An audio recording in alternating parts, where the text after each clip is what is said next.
Hey guys, what's up? Hey, it's John. And actually my bike is clean for once. Can you believe it? You look at that, you may actually see some glare from the chrome. You can see through the windshield. It's incredible. I actually spent some time washing my bike the other day. I do wash my bike, but it had gotten dirty there for a couple weeks. And I just hadn't had time to clean it because, you know what, any nice day I have, I'd rather ride it than clean it. But it's nice to clean it every once in a while and get it nice and clean. So, I haven't vlogged in a few weeks, but I did have one question posed to me that I thought was interesting, and I really gave it some thought. And the question was, what was my dream bike? So if you guys have been watching my videos long enough, you know that I really like my bike. I'm really happy with it. I'm really happy with the Vulcan 900 platform. I'm happy with how smooth and comfortable it is. I'm happy with the power. I'm happy with the sound.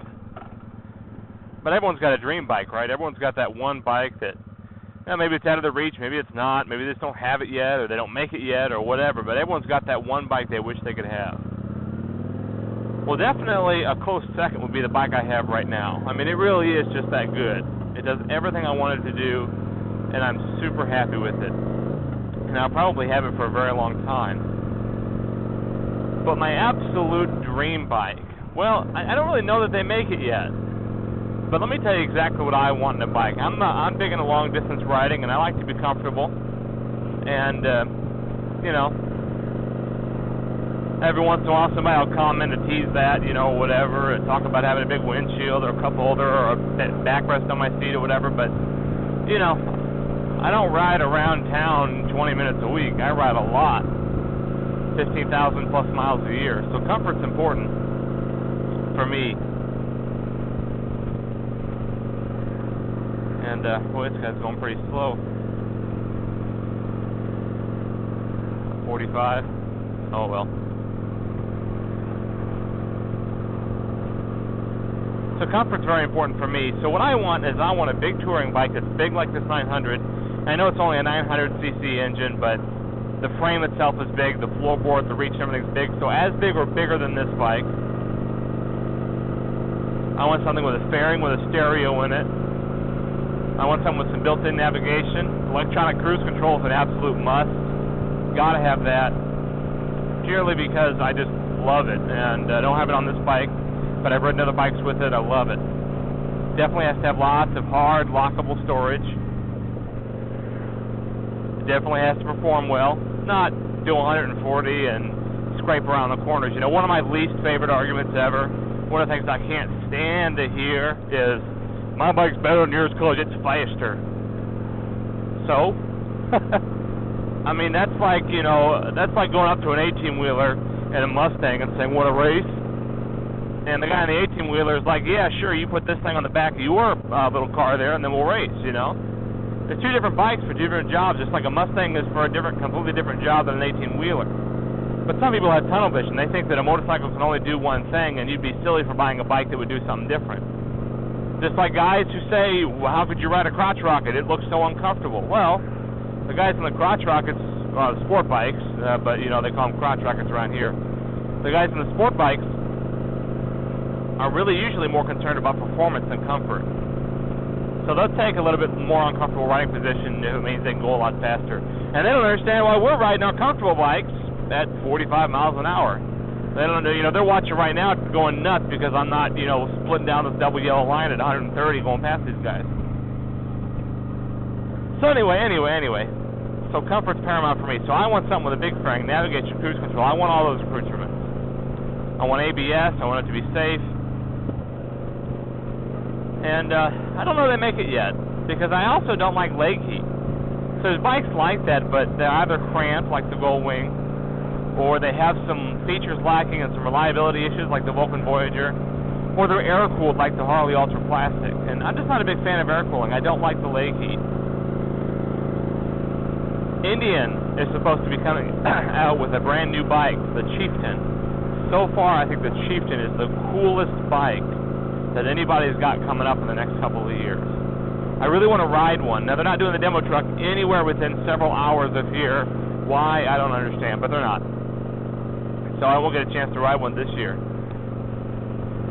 I don't have the time to take to ride out to, down southern Arkansas or something to to go on one of the demo rides that's actually around. So, but I do want to ride one really bad because I'd love to find out what they've got. The other one I really like is the Victory Cross Country Tour, but I haven't ridden that one yet either. But this place we're coming up to on the right, JW Cycles, they're going to do a demo ride here in September, so I actually may take it for a ride. Maybe I'll take my camera with you and show you guys. I've already ridden an Ultra Classic and a Road Glide. They just didn't do it for me. I didn't like them. So maybe the Chieftain and the Victory will do it, even though each of those has places, especially the lack of liquid cooling, where they just aren't quite there. But there's another interesting bit of motorcycle news in the world today. And yeah, it looks busy today. And that is Harley-Davidson has sent a bunch of pigs into the atmosphere to fly around. By that I mean they have a liquid-cooled bike coming out for 2014. Ridiculous. Now I think it's a great thing. A lot of Harley guys are really against it. I'd love to know what you guys think. But basically, it works the same as the Vulcan 1700 Voyager. Kawasaki thought of it first. Sorry. Had a little frog in my throat there. But anyway, so this revolutionary new system they ripped off is, they came up with is essentially water is pumped through the heads and exhaust valves instead of through the entire engine. Now, I tease a little bit, but actually they are doing some cool things by putting Harley style radiators in the lowers, just like the brand new innovative style in the lowers. Okay, I know. I like Harley-Davidson. They make the best looking bikes on the planet, and you can't beat the sound. But you know, if I can't rag on them, what can I do? So anyway, they put the radiators down the lowers so you can barely see them. They pump water to the heads of the engine, which is really cool. And hopefully it'll keep the exhaust a lot cooler so you get less exhaust heat on your legs. But I wonder if you'll still get leg heat. I don't know. But right now it's only on the Ultra Limited. We're talking $30,000. That's way out of my league. I really don't have any interest to spend that much on a bike, especially maintaining 2 bikes and 2 cars. $30,000 for a bike just doesn't make a whole lot of sense for me. Ew, in town, stoplights.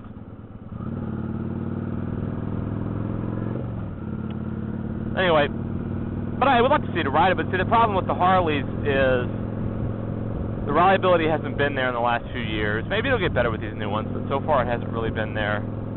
And the second real issue that I have with the Harleys is that they just aren't very smooth and aren't very comfortable. They're a shorter statue bike. A big Harley touring bike is significantly smaller in frame size, reach to the bars, floorboards, etc., than my bike. And that just makes for a less than comfortable ride. At least for me, with long legs and stuff. If you've got shorter legs, it probably fits a lot better than the Vulcans. I know a lot of shorter guys who love them. Most guys aren't 6'2" like I am, so. But anyway, there's a lot of leg heat and a lot of vibration. They're not very smooth. They do smooth out when you get up on the highway, but they're not smooth in town. They're not smooth at a stop, and I just don't like it. A lot of Harley guys do. They say they either don't mind it or that they prefer it. I think it's great because if they were all the same, it'd be really boring. But it's just not for me. It's just not for me. My bike is smooth through the rev range. I get a tiny bit of vibration, but not much. And I'd rather deal with the tiny bit of vibration I get in the handlebars than the incredible amount of vibration in the floorboards that I got with the Harleys and all the vibration that I got at a stop. I mean, I'd be shaking so hard you wouldn't be able to see what was going on if I was on a Harley here versus just a little bitty shake that I get from this 900. So that's it. Otherwise, all right, I'm going to be blasphemous to all you metric guys, but the Ultra Classic, especially the new limited one, is the best looking touring bike out there. And of course, you got that fantastic sound. And, you know, definitely some cool things about it. But for me, it's function over form. It's got to be a comfortable ride. I don't care how cool it is. I don't care how great it looks. I don't care how loud it is or how good it sounds. If it's not comfortable, it's not the bike for me. So right now, it's not the bike for me. We'll see what happens. Maybe in a few years, things will change. Who knows?